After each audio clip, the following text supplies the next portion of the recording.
30 December ছাত্রদের নেতৃত্বে জুলাই ঘোষণাপত্র দেওয়ার কথা ছিল। পরবর্তীতে সরকার এই বিষয়ে সবার সাথে কথা বলে এই ঘোষণাপত্র দেওয়ার ব্যাপারে উদ্যোগ নেওয়ার ঘোষণা দেন এবং গত 15 দিন 12-13 দিন আমরা যে এই ঘোষণাপত্র ছাত্রদের যে ঘোষণাপত্র আছে সেই ঘোষণাপত্র অবলম্বনে ঘোষণাপত্র একটা খসড়া আমরা প্রস্তুত করার চেষ্টা করেছি আমাদের অ্যাডভাইজারি কাউন্সিল থেকে, এবং বিভিন্ন রাজনৈতিক দল স্টেক হোল্ডার যারা আছেন ওনাদের সাথে কথা বলার চেষ্টা করেছি, ওনাদের অভিমত নেওয়ার চেষ্টা করেছি। সবার সাথে আমাদের কথা বলা হয়ে ওঠেনি, কিন্তু বৃহত্তর রাজনৈতিক দল বিএনপি, তার পরবর্তীতে জামাত এবং যারা নারী সংগঠনগুলো আছে, শিক্ষক সংগঠন, বিভিন্ন গ্রুপ অফ পিপল স্টেক হোল্ডারদের সাথে, ছাত্রদের সাথে আমরা কথা বলেছি।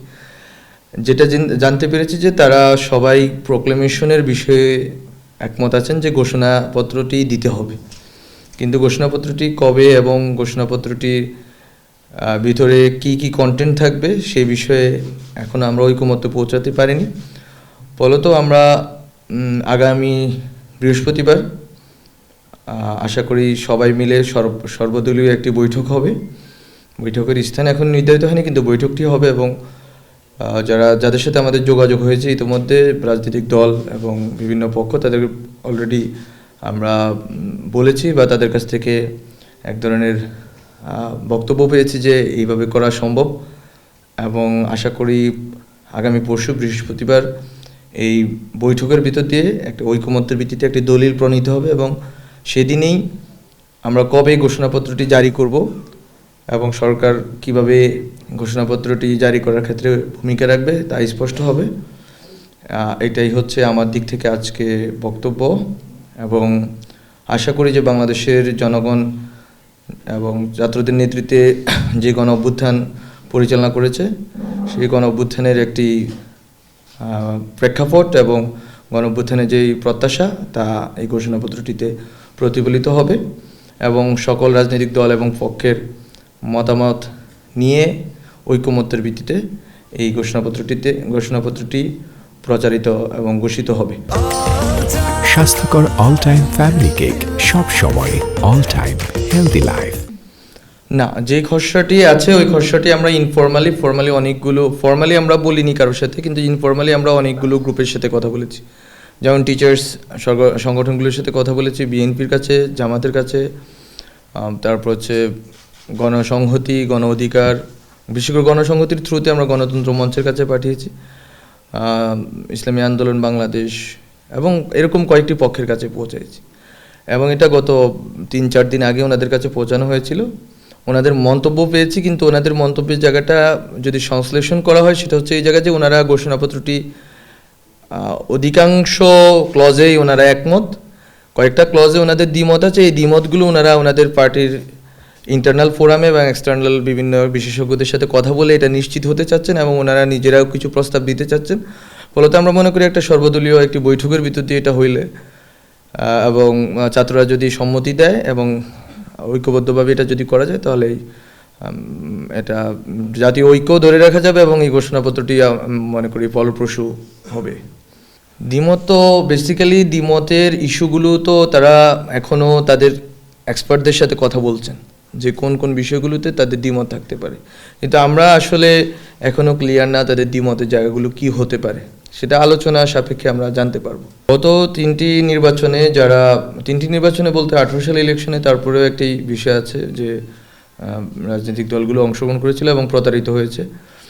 তো কিন্তু আমরা মনে করি যে জাতীয় পার্টির ভূমিকা সম্বন্ধে অলরেডি আমরা স্পষ্ট, যেহেতু আমরা তাদেরকে কোনো মিটিংয়ে ইতিমধ্যে ডাকিনি, এই বিষয়ে তাদের পরামর্শ বা তাদের সাথে কথা বলা আমরা যৌক্তিক মনে করছি না বা প্রয়োজনীয় মনে করছি না।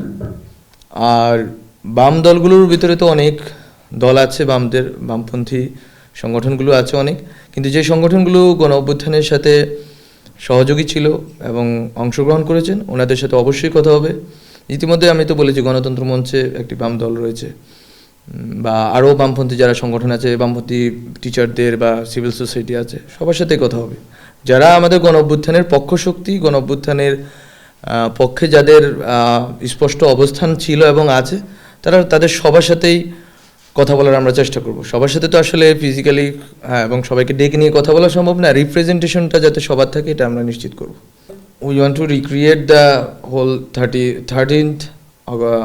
3rd অগস্ট আর হচ্ছে 5th অগস্ট। আমরা যদি চাই যে 3rd অগস্টে 5th অগস্টে আমরা যেভাবে কোনো ব্যানার ছাড়া জনগণ ঐক্যবদ্ধভাবে ছাত্রদের নেতৃত্বে উপস্থিত ছিল, সেম ঘটনাটা আমরা রিক্রিয়েট করতে চাচ্ছি, যেখানে আমরা আশা করি যে ডক্টর মোহাম্মদ ইউনূস স্যার এবং অন্যান্য যারা রাজনৈতিক দলের নেতৃবৃন্দ আছেন সবাই উপস্থিত থাকবেন। ডক্টর মোহাম্মদ ইউনূস স্যার উনিও উপস্থিত থাকার সম্ভাবনা আছে। এটা মূলত 5 আগস্টে যদি আমরা থাকতাম তাহলে স্টুডেন্টদের দিক থেকে আমরা যেটা পেয়েছি, 5 আগস্টে যদি আমরা থাকতাম, ওখানে যদি আমরা বিকালে ঘোষণাপত্র দিতাম বা এর 2 দিন পরে দিতাম, যেই মোমেন্টটা হয়তো ওই মোমেন্টটা আমরা ক্রিয়েট করতে চাচ্ছি। ফলত ওখানে ছাত্রদের নেতৃত্বে থাকবে, কিন্তু সব রাজনৈতিক দলের রিপ্রেজেন্টেশন থাকবে। ডক্টর মোহাম্মদ ইউনূস স্যার থেকে শুরু করে রাষ্ট্রের বিভিন্ন যারা দায়িত্বশীল আছেন, বিশেষ করে অ্যাডভাইজারি কাউন্সিলের অ্যাডভাইজার, ওনারাও থাকতে পারেন। সময় তো নেওয়াটা যৌক্তিক, ওনারা সময় নিতে পারেন, কিন্তু আমরা চাচ্ছি যে ওনারা সময় নিন, সেটা সমস্যা না, কিন্তু 2 পৃষ্ঠা বা 3 পৃষ্ঠার একটি বিষয়ে এবং এই জাতীয় গুরুত্বপূর্ণ বিষয় ওনাদের পর্যালোচনা যেরকমভাবে, এটা একটা সীমিত কয়েকটা বাক্য, অ্যাট দ্য সেম টাইম এটা তো জাতীয় গুরুত্বপূর্ণ একটি ইস্যু, এটা এত বড় একটি অভ্যুত্থানের যেহেতু দলিল, ফলত আমরা মনে করি ওনারা সময় নিতে পারেন, কিন্তু সময়টা যাতে এমন না হয় যার কারণে হচ্ছে যে অন্যদের ভিতরে এক ধরনের উত্তেজনা অথবা এক ধরনের সংশয় তৈরি হয়।